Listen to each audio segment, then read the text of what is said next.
এইটা হচ্ছে মানে আমাদের প্রত্যেক পুজোতে এই ভোগটা থাকবেই, সেটা হচ্ছে চাল কলা মাখা।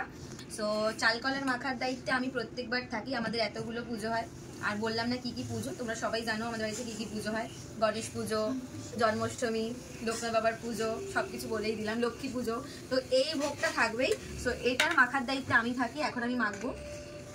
তো এখানে চাল আছে, কলা আছে, বাতাসা আছে, এখানে মিষ্টি দই, আর এর মধ্যে সন্দেশ দেব। তারপর আমি বাড়িতে বাড়িতে ভোগ বিতরণ করবো। ভোগ বিতরণ করার দায়িত্ব আমি থাকি, কারণ আমি মনে রাখি কাকে কাকে দিতে হবে। তারপর দই দেব, দুধ দেব। দুধ দেবো তো এর মধ্যে মা?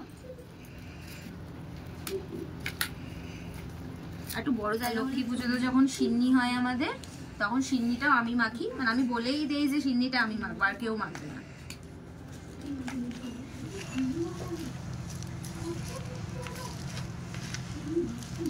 এবার এর মধ্যে দইটা, চামচটা খুঁজে পাচ্ছি না মা, সব দইটা দেবো?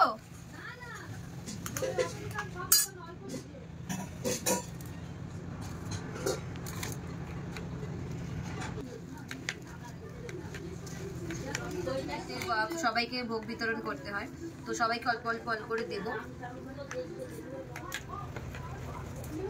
চলো রেডি, আমার ভোগ রেডি হয়ে গেছে, মানে চাল কলা মাখা হয়ে গেছে। এবার সবাইকে প্রসাদ বিতরণ করবো অল্প অল্প করে।